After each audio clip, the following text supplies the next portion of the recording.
ಅವಕಾಶವನ್ನು ಕೊಟ್ಟಿದ್ದಕ್ಕೆ ಧನ್ಯವಾದಗಳು.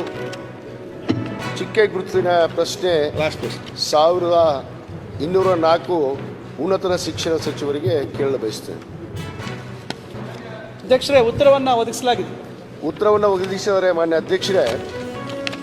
ಅಧ್ಯಕ್ಷರೇ, ಕಳೆದ ಸರ್ಕಾರದಲ್ಲಿ ಏನು ಕೆಲವಷ್ಟು ವಿಶ್ವವಿದ್ಯಾಲಯನ ಈ ರಾಜ್ಯದಲ್ಲಿ ಹಲವಾರು ಜಿಲ್ಲೆಯಲ್ಲಿ ತೆರೆಯಲಾಯಿತು.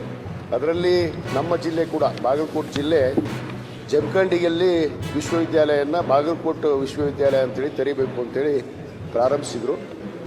ಆದರೆ ಅಲ್ಲಿ ಏನಾಗಿದೆ, ಸ್ಥಳದ ಕೊರತೆ ಇದೆ ಮಾನ್ಯ ಅಧ್ಯಕ್ಷ. ಅಲ್ಲಿ ಸರ್ಕಾರಿಯ ಯಾವುದೇ ಸ್ಥಳ ಇಲ್ಲ. ಆ ತೊಂದರೆಯಿಂದ ಅಲ್ಲಿ ಅದನ್ನು ರದ್ದು ಮಾಡಬೇಕು ಅನ್ನೋ ಸ್ಥಿತಿಗತಿಗೆ ಹೋಗಿದೆ ಅನ್ನೋದು ನನಗೆ ಗಮನಕ್ಕೆ ಬಂದಿದೆ. ಅದು ಮಾಡ್ತಾರೋ ಬಿಡ್ತಾರೋ ಆ ಸಚಿವರಿಗೆ ಗೊತ್ತು ಮಾನ್ಯ ಅಧ್ಯಕ್ಷರೇ. ನಾನು ಆದ ಕಾರಣ ಕೂಡಲ ಸಂಗಮ ನನ್ನ ಮತಕ್ಷೇತ್ರ, ಪವಿತ್ರವಾದ ಜಗಜ್ಯೋತಿ ಅಣ್ಣ ಬಸವಣ್ಣನವರ ಒಂದು ಐಕ್ಯ ಭೂಮಿ ಅಂತ ನಾವು ಹೇಳ್ತೀವಿ. ಅಲ್ಲಿ ಕೂಡಲ ಸಂಗಮ ಅಭಿವೃದ್ಧಿ ಮಂಡಳಿಗೆ ಪ್ರಾಧಿಕಾರ ಕೂಡ ಇದೆ. ಅಲ್ಲಿ ಸುಮಾರು 500 ಎಕರೆಗಿಂತ ಹೆಚ್ಚು ಭೂಮಿಯನ್ನು ಆ ಪ್ರಾಧಿಕಾರ ಹೊಂದಿದೆ.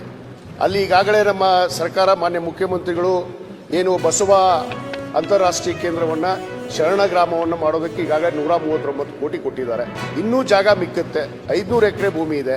ಅದನ್ನು ಬಾಗಲಕೋಟೆ ಮತ್ತು ಜಿಲ್ಲೆಯಲ್ಲೇ ಇರುವಂಥದ್ದು. ಆ ಕೂಡಲ ಸಂಗಮಕ್ಕೆ ಆ ಜಾಗದಲ್ಲಿ ಅದನ್ನ ಸ್ಥಳಾಂತರ ಮಾಡಿ ಪ್ರಾರಂಭ ಮಾಡಿದರೆ ನಮ್ಮ ಜಿಲ್ಲೆಗೂ ಕೂಡ ಒಂದು ವಿಶ್ವವಿದ್ಯಾಲಯನ, ಅಖಂಡ ಬಿಜಾಪುರ ಜಿಲ್ಲೆ ಮತ್ತು ಬಾಗಲಕೋಟೆ ಜಿಲ್ಲೆ ಎರಡಕ್ಕೂ ಕೂಡ ಅನುಕೂಲ ಆಗುತ್ತೆ. ಆ ವಿಶ್ವವಿದ್ಯಾಲಯನ ಯಾವುದೇ ಕಾರಣಕ್ಕೂ ಅದನ್ನು ರದ್ದುಪಡಿಸಬಾರ್ದು. ಮಾನ್ಯ ಮುಖ್ಯಮಂತ್ರಿಗಳು ಈಗಾಗಲೇ ಅದಕ್ಕೆ ನಾವು ಅವರ ಹತ್ರ ಮನವಿ ಕೂಡ ಮಾಡ್ಕೊಂಡಿದ್ದೀವಿ. ನಾನು ತಮ್ಮ ಮುಖಾಂತರ ಉನ್ನತ ಸಚಿವರಿಗೆ ವಿನಂತಿ ಮಾಡ್ಕೊಳ್ಳೋದಿಷ್ಟೇ, ಅದು ಸ್ಥಳಾಂತರ ಮಾಡಿ.